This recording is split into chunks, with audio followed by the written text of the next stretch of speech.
जय श्री ओम नमः सिद्धेभ्यः।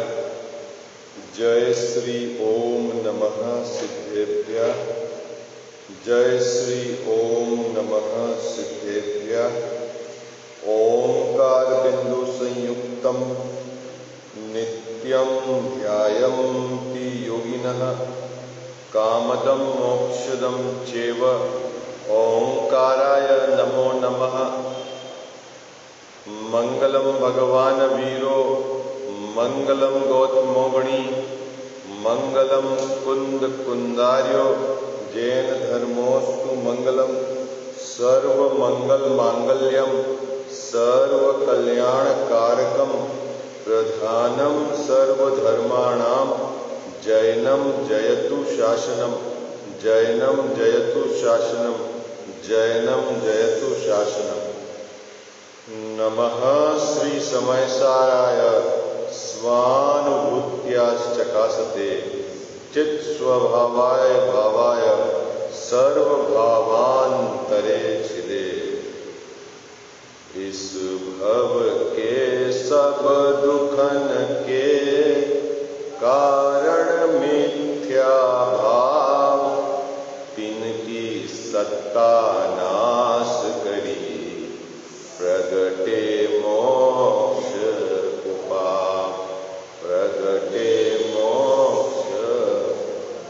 जय बोलो देव शास्त्र गुरु की जय।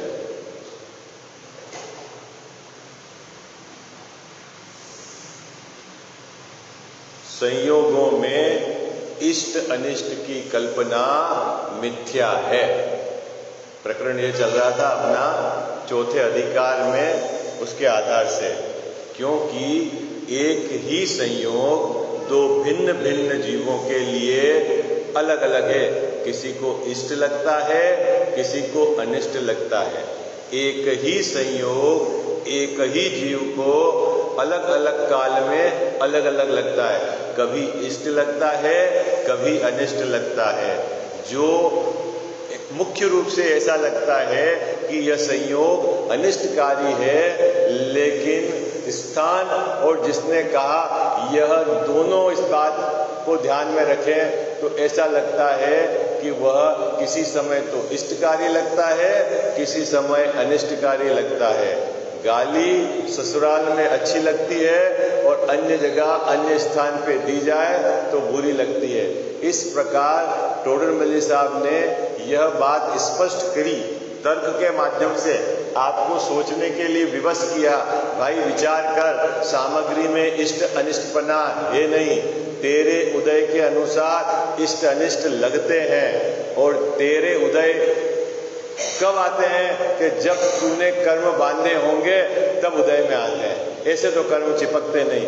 तो हमारे भावों के कारण, हमारे भावों के निमित्त से जो कर्म बंधे, उनके उदय काल में आपको मिलने वाली सामग्री में इष्ट अनिष्ट की कल्पना होकर क्या होता है, सुख दुख का आप कल्पना में वेदन करते हैं।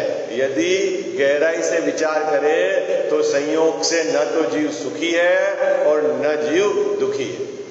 आई बात समझ में? गहराई से विचार करें, क्योंकि संयोग न तो दुख देता है न सुख देता है, लेकिन इसकी कल्पना में किसी संयोग को यह सुख मानकर उसकी उपस्थिति में सुख का वेदन करता है, तो उसे साता वेदनी का उदय कहा जाता है। किसी संयोग में वह दुख का वेदन करता है तो असाता वेदनी का उदय निमित्त के रूप में वहां खड़ा रहता है। मूल बात इतनी सब करने के बाद टोडरमल साहब ने उपसंहार लिखा है कि इस पूरे प्रकरण का सार क्या है। ये 4 पंक्तियों में अभी यहां बताया। निकालिए साहब पेज नंबर 96, अंतिम पैराग्राफ। इस प्रकार पर द्रव्यों को इष्ट अनिष्ट मानकर राग द्वेष करना मिथ्या है। क्या उपसंहार है? पूरा सारांश क्या है? अपना जो इतने दिन 5-4 दिवस से जो चर्चा चल रही, सारांश क्या है कि पर द्रव्यों को इष्ट अनिष्ट मानना मिथ्या है, झूठा है। मिथ्या क्या है मुकेश भाई साहब? झूठा है। कोई चीज झूठी कब होती है कि वास्तविक में वैसा न हो और आप ऐसा मानो, तभी तो झूठा कहलाता है। यदि जैसी है और वैसा मानो तो फिर झूठा थोड़ी कहलाता है। झूठ कब कहलाता है बाबूजी?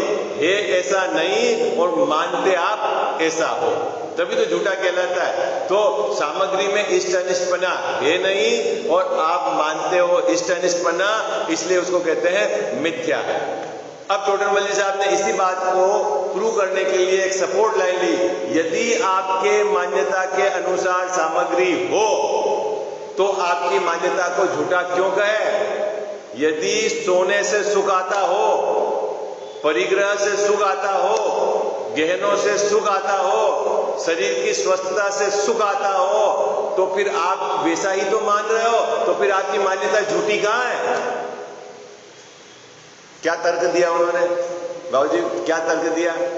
यदि सामग्री से सुख आता है, संयोगों से सुख आता है और आप मान भी वैसे ये रहे हो कि इन संयोगों से सुख आता है, ये संयोग दुख के कारण है, तो फिर आपकी मान्यता झूठी कहां हुई?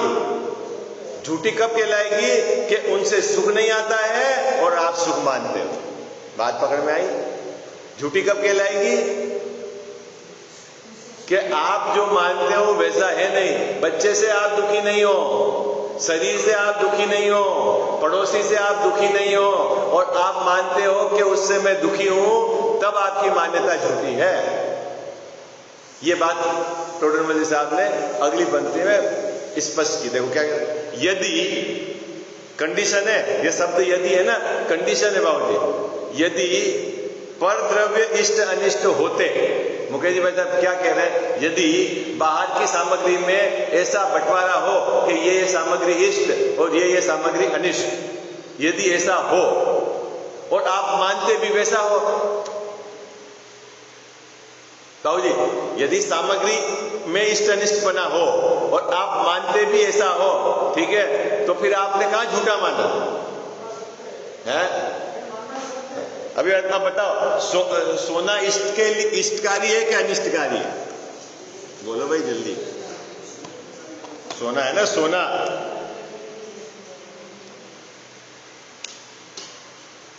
सोना इष्टकारी है कि अनिष्टकारी है? पुत्र इष्टकारी है कि अनिष्टकारी है? मकान, घर इष्टकारी है कि अनिष्टकारी? जो भी आप मानते हो बोल देना, घबराना नहीं हो।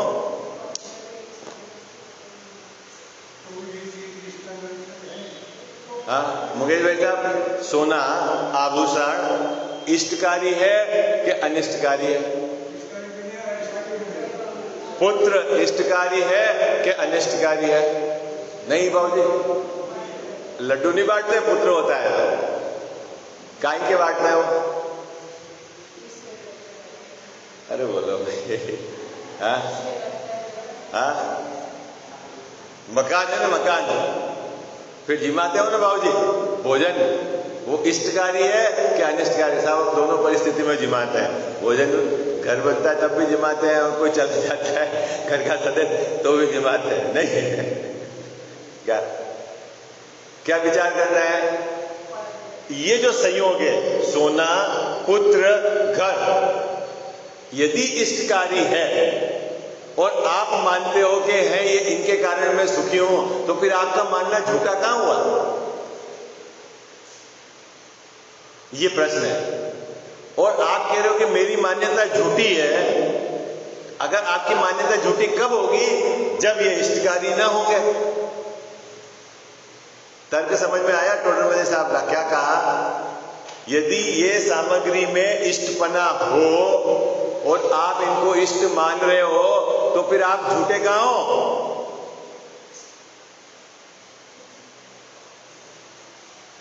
पारसनाथ भगवान यदि नैया पार करा देते हैं बाबूजी, और आप बोलते हो कि पारसनाथ भगवान के भरोसे ही मैंने नैया डाल दी है, तो आपका मानना सही है ना? गलत कहां है? गलत कब होगा मुकेश जी भाई साहब कि वो नैया पार नहीं कराते हैं। बात पकड़ में आ रही है आप? गलत कब होगा कि वो नैया पार नहीं कराते हैं और मैं मानता हूं कि वो नैया पार करा देते हैं, है ना? भक्तामर का वो स्त्रोत बोलते हो, आंख का रोग ठीक हो जाता है। और बाबूजी यदि वो स्त्रोत वो जो है ना एक दोहा, उससे आंख का रोग ठीक होता है और आप मानते हो कि आंख का रोग ठीक है, हो जाता है, तो फिर आपकी मान्यता में कहां गड़बड़ी है? होता है कि नहीं होता है ठीक? पेट का दर्द होता है कि नहीं ठीक है? अरे बोलो ना, नहीं होता?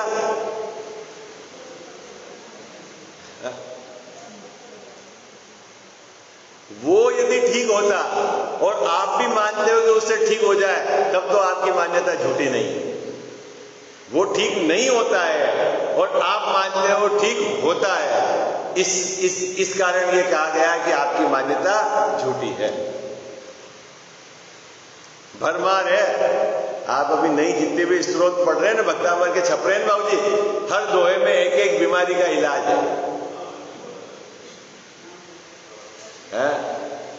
और मुकेश जी भाई साहब, अभी नई जनरेशन आती तो उससे पूछेंगे आपको कैसे पता चला कि इससे ये इलाज बताया, तो वो कहेगा जिनवाणी में लिखा है।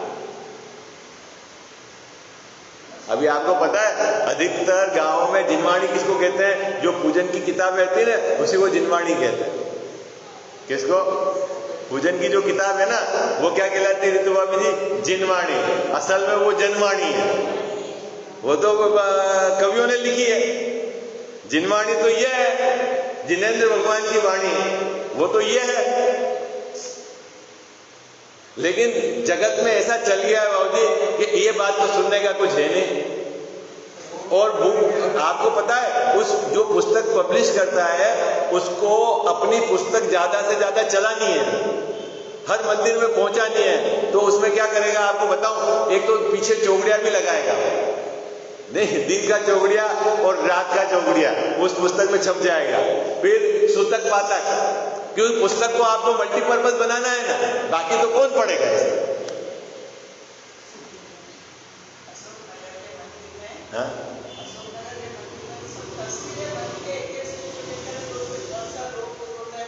सभी जगह आपको मैं बता रहा हूं कि बाबूजी 10 साल के बाद आपको भक्तामर का कोई भी स्त्रोत बिना इलाज वाला नहीं मिलेगा। सभी किताबों में वो छप गया। कोई पूछे कि भाई ये कहां से लाया, कौन है? और आने वाली जनरेशन, हमारी बच्चे, वो उसको ऊपर देखेंगे, नेत्र रोग के लिए ये जाप दे दो रोज, पेट दर्द के लिए ये जाप दे भाई साहब। वो कोई ने जाप दिया और पेट ठीक हो गया तो करा कि नहीं करा काम उसने? अरे बोलो भाई, हाँ जी या ना जी? है ऋतु भाभी, जाप दिया और पेट ठीक हो गया, पेट का दर्द, तो काम करा कि नहीं करा? अरे जिनने जाप दिया और ठीक नहीं हुआ उनका तो काम हुआ ही नहीं, वो तो सामने दिख रहा है। लेकिन जिनने जाप दिया और उनका पेट ठीक हुआ कि नहीं हुआ? हो गया मुकेश भाई साहब, तो करा कि नहीं करा उसने? अरे बहुत विचार करना, नहीं करा। हाँ, उसमें उसको क्या होगा, और मिथ्या मान्यता पुष्ट हो जाएगी।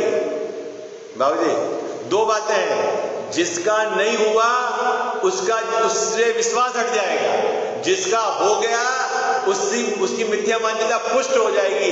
इसीलिए बुद्धि पूर्वक बहुत सावधानी रखनी है जिनवाणी को छापने में और उसको आपको प्रसारित करने। आई बात समझ में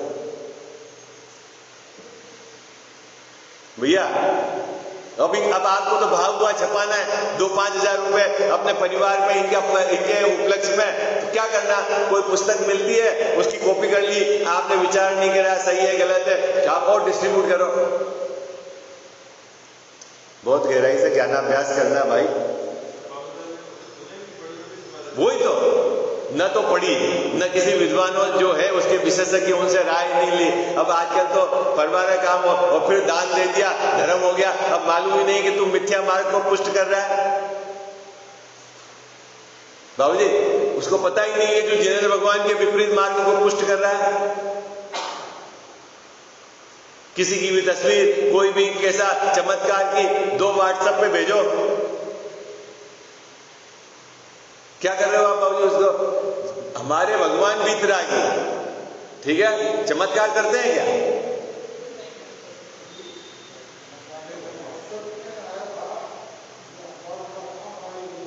आवाज ही नहीं आ रही बाबू।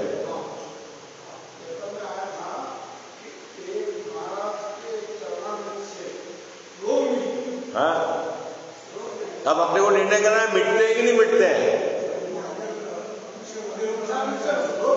हाँ,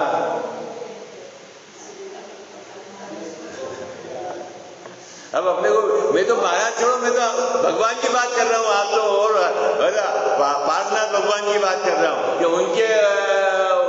उनसे हुआ कि नहीं हुआ काम मुकेश भाई साहब, ये बताओ अब। और अगर है तो भगवान बीतरागी है, कुछ करता धरता नहीं है, और आपका सिद्धांत पूरा उल्टा हो गया।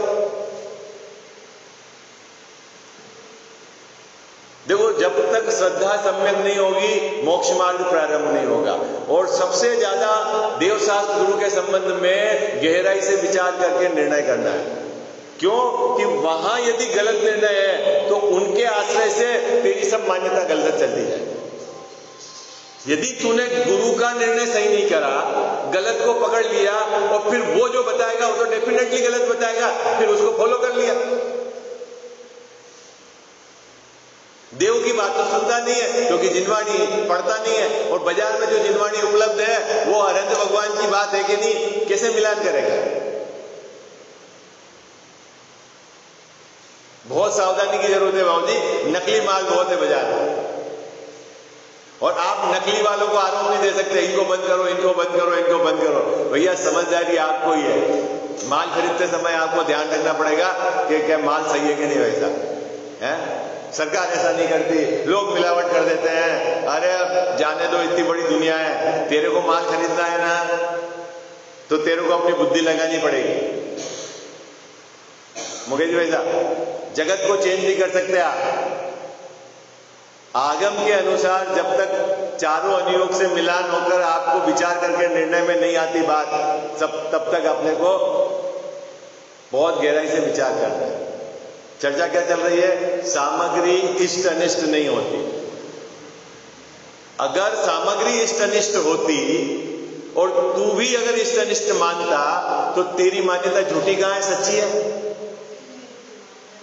फिर तेरी मान्यता झूठी कहां है? यदि सोना इष्ट है, वास्तव में इष्ट है कि नहीं सोना, बोलो। अरे हाजी या नाजी, कितनी मेहनत करके खरीदा हमने, बसाया, इष्ट है क्या अनिष्ट है बाबूजी? न तो इष्ट है और न अनिष्ट है। मानते क्या हो? हैं? न सोना इष्ट है न अनिष्ट है, ठीक है। यदि वह इष्ट अनिष्ट होता और मैं भी इष्ट अनिष्ट मानता तो फिर मेरी मान्यता सही थी। लेकिन सोना न तो इष्ट है न अनिष्ट है, सोना तो सोना है, वो तो अपने स्वभाव का ही करता है। ऐसा होने पर मैंने उसको इष्ट अनिष्ट माना, इसलिए मेरी मान्यता मिथ्या है। ये बात यहां टोटल साहब कह रहे हैं। देखो मैं पढ़ता हूं पंक्ति तो। इस प्रकार पर द्रव्यों को इष्ट अनिष्ट मानकर राग द्वेष करना मिथ्या है।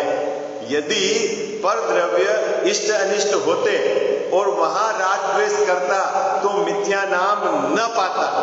वे तो इष्ट अनिष्ट है नहीं, और यह इष्ट अनिष्ट मानकर राग द्वेष करता है, इसीलिए इस परिणमन को मिथ्या कहा। क्यों मिथ्या कहा समझ में आ गया आपको? है नहीं और तुम मानकर, ऐसा मानकर परिणमन हो रहा है, इसलिए मिथ्या। ये मिथ्या चारित्र का प्रकरण चल रहा है ना, रागद्वेष को क्यों मिथ्या चारित्र कहा? क्योंकि रागद्वेष तब कब उत्पन्न होते हैं? जब हम सामग्री में इष्ट अनिष्टपना मानते हैं, और सामग्री में वास्तव में इष्ट अनिष्टपना है नहीं, इसीलिए हमारा राग रूप परिणमन करना मिथ्या है, मिथ्या चारित्र है। मिथ्या रूप जो परिणमन है उसका नाम मिथ्या चारित्र है।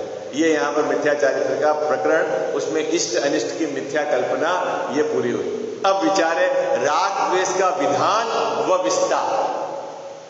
बाबूजी क्या हेडिंग है? राग द्वेष का विधान, कि राग द्वेष क्यों उत्पन्न होते हैं, किसको? मुकेश भाई साहब, मुझको।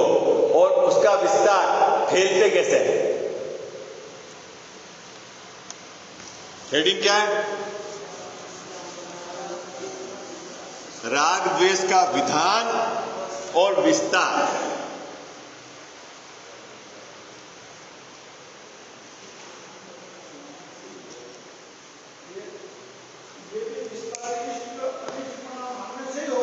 हाँ, अब अभी टोडरमल साहब ने बहुत मार्मिक बात उठाई है कि राग असल में मुकेश भाई साहब कहां से प्रारंभ हुआ, बिल्कुल उसको नीचे से उठाया इस बात को कि राग द्वेष का विधान क्या है और उसका विस्तार क्या है। वो बहुत सरल बात है, लेकिन उस पर हमने गहराई से विचार नहीं किया। ठीक है, आज क्या विचार कर रहे हैं? राग द्वेष का विधान। कहां होता है राग द्वेष? मेरी एक समय की पर्याय में, शरीर में नहीं होता। कहां होता है राग द्वेष? मेरी एक समय की पर्याय में राग द्वेष होता है। वह क्यों उत्पन्न हुआ और उसका विस्तार फैलता ही जा रहा है, उसका कारण क्या है? देखो कितना सुंदर विषय है। क्या समझ में आया अपन को? क्या पढ़ना है अभी? दादी जी क्या पढ़ना है अपने को? ये पढ़ना है कि जो मेरे पर्याय में राग द्वेष हो रहा है उसका कारण विधान क्या है और उसका विस्तार कैसे होता है, उसकी चर्चा है। ठीक है, और चर्चा कितने पेज में है बाबूजी? 2.5 पेज के अंदर। चलो करते हैं प्रारंभ। बहुत उपयोग को एकाग्र करना और फिर गहराई से इस पर विचार करना। अब इस जीव के राग द्वेष होते हैं, इस जीव की जगह लगाना मेरे। अब जो मेरे राग द्वेष होते हैं उनका विधान यानी कारण और विस्तार बतलाते हैं। वो कैसे फैलते हैं, उसका फैलाव काम कैसे होता है, उसको बतलाते हैं, समझाते हैं। प्रथम तो कहां से बात शुरू करी? सबसे पहले तो इस जीव को पर्याय में अहम बुद्धि है। कहां से बात प्रारंभ करी? इस जीव को, जीव मतलब मुझको, मेरे को। पर्याय मतलब कौन सी पर्याय? असमान जाति जो मनुष्य पर्याय है, असमान जाति व्यंजन पर्याय, उसमें क्या है?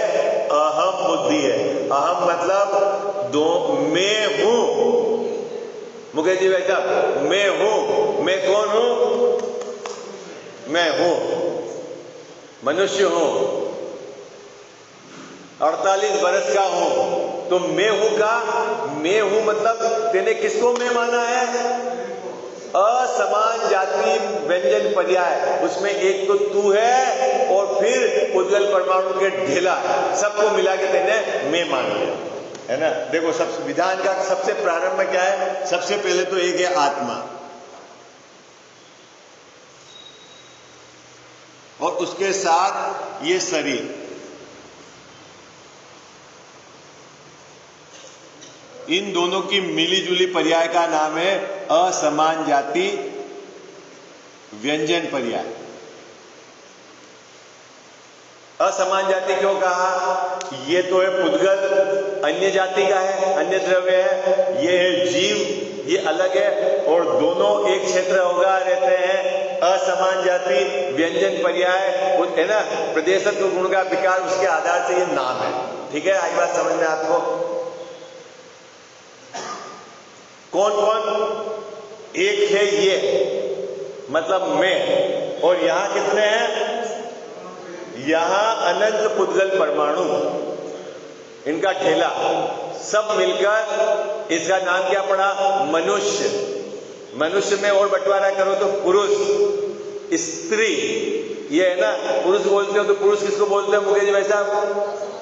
है ना, एक आत्मा और एक ये शरीर, दोनों को मिलाकर, है ना, पुरुष लिंग पुरुष। आई बात समझ में? अब क्या हो रहा है कि इस जीव में जानना श्रद्धा गुण किसके पास है? इसके पास। ज्ञान गुण किसके पास है? इसके बाद। यहां न तो श्रद्धा है न यहां ज्ञान है, ठीक है। श्रद्धा मतलब अहम करना और ज्ञान मतलब जानना, ये दोनों क्वालिटी इसके पास है। यहां न तो चेतनता है और न यहां श्रद्धा है ना। दर्शन ज्ञान रहित है यह और श्रद्धा नहीं। अब ये जो श्रद्धा है ये क्या करती है, इसको अहम नहीं करती, इसको अहम नहीं करती, मतलब मैं नहीं मानती। और किसको मैं मानती है बाबूजी, इस पूरे को मैं मानती। बात पकड़ में आई आपको? क्या हुआ बात मुकेश भाई साहब पहली पंक्ति में क्या कहा कि यह प्रथम तो इस जीव को पर्याय में अहम बुद्धि है ना। ये पंक्ति की अपन विचार कर रहे हैं। पर्याय मतलब क्या लेना है यहां पर, मनुष्यादिक पर्याय, या अगर असमान जाति याद न रहे तो कोई बात नहीं, ये पर्याय मनुष्यादिक पर्याय। इसमें क्या क्या है, एक तो है मैं आत्मा और अनंत उद्गल परमाणु का ढेला, ठीक है, ये दिखता है। ये औदारिक शरीर आर वर्गना से बना हुआ स्थूल रूप से ये पकड़ में आता है। कार्बन वर्गना से बना हुआ कर्म शरीर वो पकड़ में नहीं आता है। तेजस शरीर पकड़ में नहीं आता है, लेकिन ये तो पकड़ में आता है, ठीक है। इस दोनों को मिला जुलाकर ये क्या मानता है, यह मैं हूं। क्या मानता है मुकेश भाई साहब, यह मैं हूं। इसको बोलते हैं अहम बुद्धि। यह श्रद्धा की विपरीतता। अब क्या चक्कर है कि इसको भी और इसको दोनों को मिलाकर तेने मैं माना, तो जो जो संयोग इसके अनुकूल है वो तेरे को अच्छे लगते हैं और जो जो संयोग इसके प्रतिकूल है वो तेरे को बुरे लगते हैं, क्योंकि तूने पूरे को मिलाकर मैं माना। बात पकड़ में आ रही है आपको? कहां से गड़बड़ी प्रारंभ हुई अजीत भैया? हाँ मुकेश भाई साहब, आपको रसगुल्ला अच्छा लगता है या आपको लगता है कि बादाम से ये शरीर पुष्ट होगा? ओके, किससे? बादाम से शरीर पुष्ट होगा। तो अब बादाम से मुझे लाभ है, ऐसा अंदर में धारा चलती है। क्यों लाभ है? क्योंकि आपने शरीर और मैं एक मान रखा है। बादाम से मुझे लाभ है। अब बादाम उपलब्ध कराने वाला अच्छा लगेगा, समय पे आने वाला अच्छा लगेगा, जिन जिन कारणों से बादाम ऐसी होती, और जो जो उसके ऑब्स्टेकल है वो सब पूरे लगेंगे। क्या बात पकड़ में आए बाबूजी? बच्चे में ममत्वपना है। अब जो जो बच्चे के संरक्षक है वो सब आपको अच्छे लगेंगे, और जो जो बच्चे के विरोध करने वाले हैं वो सब क्यों? बात पकड़ में आई आपको? कैसे चलता है विस्तार? गड़बड़ी क्या है बाबूजी? पहले बिंदु पर ही गड़बड़ी है। यहां से कांटा निकल जाए, कांटा निकल जाए मुकेश जी वैसा क्या कि ये मैं हूं ये मैं नहीं, तो फिर गर्मी हो कि सर्दी हो मुझको कोई फर्क नहीं पड़ता। तो फिर टेम्परेचर ज्यादा हो तो अच्छा, या एसी लग गया तो अच्छा, बीमारी खत्म हो गई। यहां अगर अपन आ गए, बात पकड़ में आई? कहां से बात प्रारंभ की? देखो क्या कहते हैं, प्रथम तो इस जीव को पर्याय में अहम बुद्धि है। अब किसको अहम बुद्धि कहते हैं उसको स्पष्ट करते हैं। उस अहम बुद्धि में क्या होता है, सो अपने को और शरीर को एक जानकर प्रवर्तता है। प्रवर्तना मतलब ये ही मैं हूं, इसका परिणमन जो है ये मेरा परिणमन है, इसको बोलते हैं एक जानकर प्रवर्तना। किसका वजन बढ़ गया? तो किसका वजन बढ़ गया मुकेश भाई साहब? मेरा। और बड़ी मेहनत से मैंने वजन कम कर दिया, तो किसका वजन कम कर दिया? मेरा, है ना। बाल यदि काले से सफेद हो गए तो किसके हो गए? मेरे, है ना। बुढ़ापा किसके आ गया? अरे बोलो ना, किसका बुढ़ापा आ गया?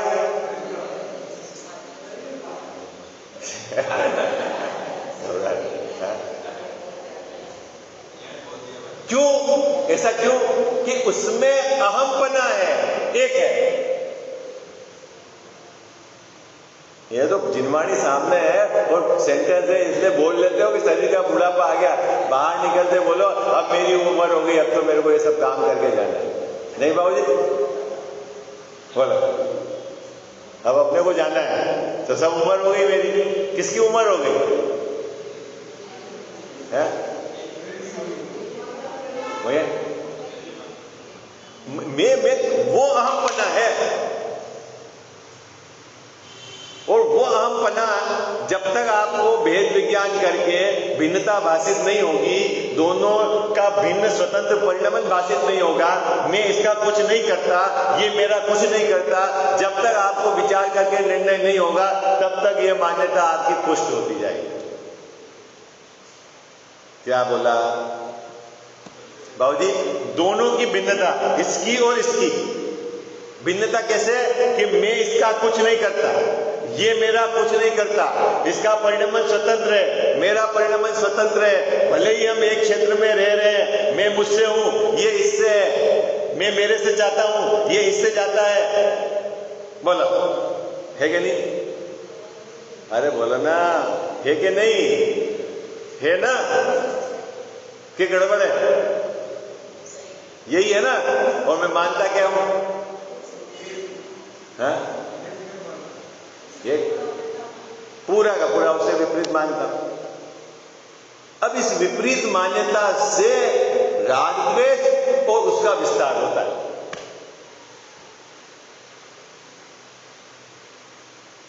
और मुकेश भाई साहब, आपको ताज्जुब होगा, इस जीव को राग तो बुरा लगता ही नहीं है। जगत के प्रति का राग और पंच परमेष्ठी भगवंत के प्रति का राग, दोनों में इसको बुरा नहीं लगता। राग नहीं रहेगा तो कोई गृहस्थी कैसे चलेगी? नहीं भैया,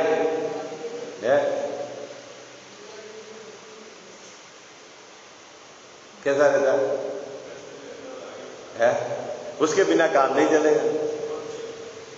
उदासीन हो जाओ तो यूं लगेगा, घर वाले बोलेंगे ये क्या है अजीत भैया, तो वो बीमारी नहीं लगती है।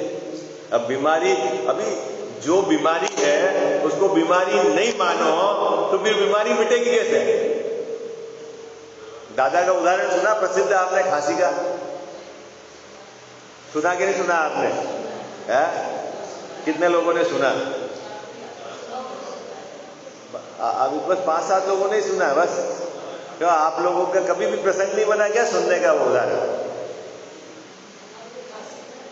अभी क्या सुना दूं मैं आपको? जिनने सुना उनके रिवीजन हो जाएगा। बहुत संक्षिप्त में सुनाता हूं। एक दादाजी थे, उनको खांसी थी, बुजुर्ग थे, खांसी थी, ठीक है। तो किसी ने, उनके मित्र ने कहा, बाबूजी क्या कहा कि भाई खांसी का इलाज कराओ, ये एक खांसी 100 बीमारी का कारण है। क्या है ये खांसी?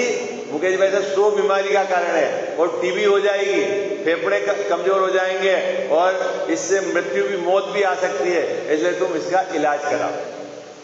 तो दादाजी ने क्या कहा कि साहब हमारा बड़ा परिवार है, बहू बेटियां हैं, ठीक है, और खांसी चलती है तो उनको पता चल जाता है कि मैं आ रहा हूं, तो वो एकदम व्यवस्थित हो जाते हैं, उनके कपड़े जैसे भी बैठे हैं, ताकि उनको मर्यादा भी रहती है और मेरा काम हो जाता है। उन्होंने क्या कहा? नहीं, इसलिए खाना है। खांसी के लाभ बता दिए उन्होंने। बाबूजी क्या क्या लाभ है? घर के अंदर जैसे आप इंटर करोगे तो जैसे भी बहू बेटियां हैं तो सब हाँ भाई आ गए दादाजी, किसी को सिर ढकना है, किसी को, तो वो आपकी खांसी से आइडिया लग जाएगा और अब काम हो जाता है। दादाजी ने ये बात उनके मित्र से कही, तो उनके मित्र ने कहा देखो बात, आपकी बात तो सही है, टोडरमल साहब कहते हैं ये तो सही है, परंतु भाई इलाज करा ले, और तेरे को ये काम करना है तो तू नकली खांस लेना। बात क्या है? सलाह दी ना उनने, क्या दी रितु बाबू जी? कि इलाज करा ले तो भाई टीबी नहीं होगा, प्रारंभ में इलाज हो जाएगा तो ठीक हो जाएगा, और तेरा जो काम है, तेरा पर्पस, उसके लिए क्या करना है बाबू जी? नकली खांस लेना। तो उन्होंने झटक कर जवाब दिया, जब मेरे पास असली खांसी है तो मैं नकली क्यों रखूं? आई बात समझ? नहीं है जी भैया, असली है हमारे पास तो राग। तो कहां बैठे उसको? अब उसको बीमारी नहीं लग रही, उसको राग, उसको बीमारी ही नहीं लग रहा है बाबू जी, तो फिर कैसे बैठेगा? चले आगे, क्या बात पहली पंक्ति में क्या कही? इस जीव को जो पर्याय वर्तमान में है उसमें अहम बुद्धि है। अहम बुद्धि किसको कहता है? कि यह मैं और शरीर दोनों को मिलाकर एक मानकर प्रवर्तता है। प्रवर्तना मतलब ये ही मैं हूं, दोनों का परिणमन जो मिला हुआ ये मेरा परिणमन है, ऐसा मान के प्रवर्तता है। आई बात समझ में? पंक्ति समझ में आ गई पहले। अब क्या होता है जब ऐसा प्रवर्तता है तब? तथा इस शरीर में अपने को सुहाए ऐसी इष्ट अवस्था होती है। किसमें इष्ट अवस्था होती है? शरीर में। और अपने को सुहाए मतलब कैसे? अपने को अच्छा लगे।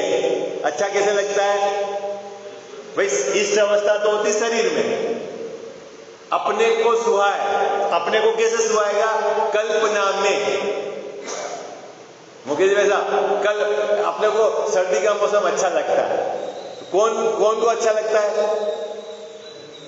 मुझको अच्छा लगता है। क्यों? सर्दी का फीलिंग होती है।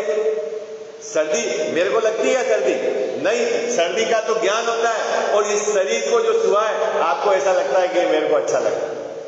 नहीं बात समझ?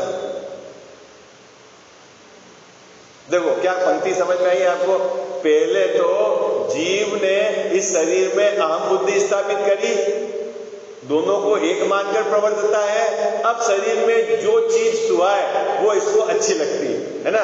अपने को जो सुहाए शरीर की वो चीज इसको अच्छी लगती है ना? अपने को मिर्ची अच्छी लगती है, किसी को नहीं बाबू जी? अब आपके यहाँ पे तो उदयपुर में मिर्ची खाते ही है ना? मिर्ची नहीं खिलाओ तो आपको ऐसा लगे खाने में कुछ नहीं खिलाया नहीं, क्यों? कि वो सुहाए अच्छी लगती है।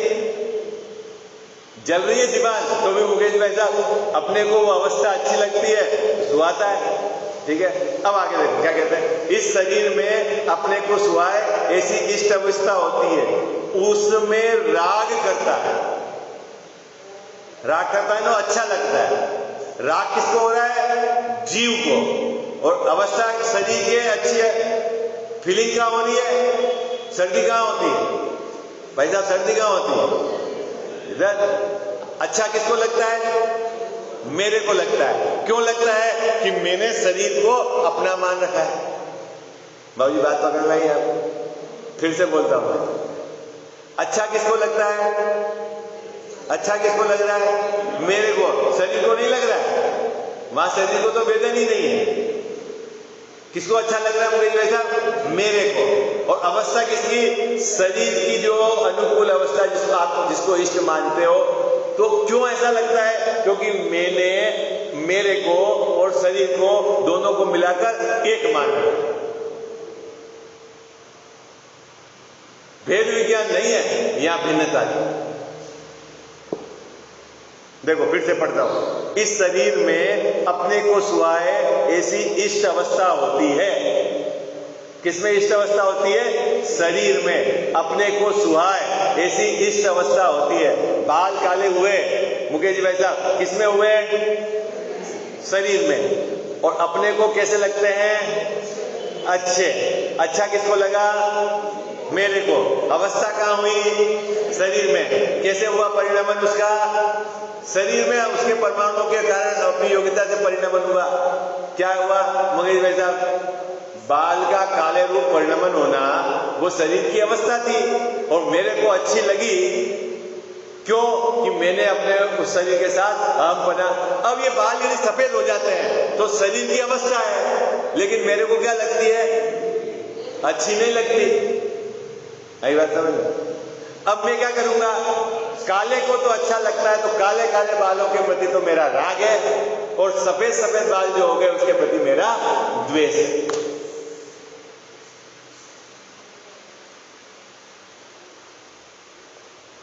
बीमारी कहां से चालू होगी बाबूजी? अब जिन जिन कारणों से काले होते हैं उन सब कारणों से राग जो जो कारण आपको उपलब्ध करा देवे है। कोई आपको बोले बाबूजी एक ऐसी बढ़िया चीज आएगी 10 रुपए की, आप लगाओ और बाल काले हो जाए, तो ये मेरा हितकारी है। देखो नहीं, जगत में सब ऐसे वो बोलते कि नहीं, क्या बोले लाड़ी की बुआ नहीं बोलते, कौन बनता है मुकेश भाई साहब, राय देते हैं ना सब, ऐसा कर लो ऐसा कर लो ऐसा कर लो ऐसा कर लो। वो राय आपके राग के अनुसार हो तो आप उसको अच्छे लगने लग जाते हो नहीं, और यदि आपके राग के विपरीत है तो बुरे लगने लग जाते हो। वो कैसे हुआ? क्योंकि उसका जिसके प्रति राग था, है ना। जैसे आप समझो दो प्रकार के जीव हैं, किसी को समय होने आ गया, दो प्रकार के जीव, किसी को पैसे के प्रति राग है मुकेश भाई साहब, है ना, और अगर उसको आप पैसे बचने की ट्रिक बताओगे तो वो आपको बोलेगा यार ये मेरा हितकारी, ठीक है। और किसी को मान का राग है, पैसे खर्च करके भी यदि उसकी मान की पुष्टि होती है और आप उसको पैसे खर्च करने का तरीका बताओगे और देखो तेरा नाम हो जाएगा, तो बोलेगा ये मेरा हितकारी है। असल में बीमारी कहां है? बीमारी कहां है? अंदर में राग था, वो बीमारी थी। और आपने जो दो व्यक्तियों में बंटवारा करा, ये मेरा हितकारी है और ये अहितकारी, कैसे हुआ कि जो जो आपके राग को, उस जाति के राग को पुष्ट करे वो आपको अच्छा लगने लग जाता है। जो पैसे खर्च करवा रहा है वो भी अच्छा लग रहा है, जो पैसे बचवा रहा है वो भी आपको अच्छा लग रहा है। जिस अलग अलग अवस्था में आप, जहां आपको पैसे के प्रति राग है तो बढ़िया लगे। आई बात समझ? ऐसे ही बाबू सब में घटा लेना है। कोई आए बोले अरे क्यों तोड़फोड़ करते हो मकान में, इससे काम चल जाएगा, जीना कितने दिन है, आपको लगेगा अगर आपको पैसे मतलब प्रवृत्ति है कि पैसा खर्च नहीं करना, तो लगेगा ये आदमी मेरा हितकारी है। क्यों शादी में खर्चा करते हो है? और कोई आगे बोलेगा अरे पैसा ऊपर मांग के ले जाएगा क्या, रहना है तो बढ़िया बना यार। और आपका नेचर भी ऐसा है कि हाँ जब लोग मेरे मकान को, मेरे बाथरूम को देखे, स्पेशल बाथरूम दिखाने नहीं ले जाते मुकेश भाई साहब, है काम क्या आता है वो तो विचार ही नहीं है उसको तो उसको लगता है नहीं यार ये लेटेस्ट चीज आई है, ये लगानी है अपने को। और तो अगर मेरे को फोन करना चलेंगे अपना मिलने वाला, तो उसको लगेगा देखो कितना हितकारी। बीमारी कहां है मुझे कहता, बीमारी तो देख ही नहीं रहा है कहां है। आई बात समझ? ये वो विस्तार कैसे चलता है उसकी अपन चर्चा करेंगे, ठीक है। अभी तो अपने को एक बिंदु अभी पढ़ा इस पैराग्राफ का कि सबसे बड़ी बीमारी इस शरीर में इस जीव को अहमपना है, और इस शरीर को जो सुहा है, जो अवस्था होती है, इसको जो सुहा है, वो जो शरीर में अवस्था होती है, तो इसको ये इष्ट मानता। आई बात समझ में? विशेष चर्चा पर कल करें।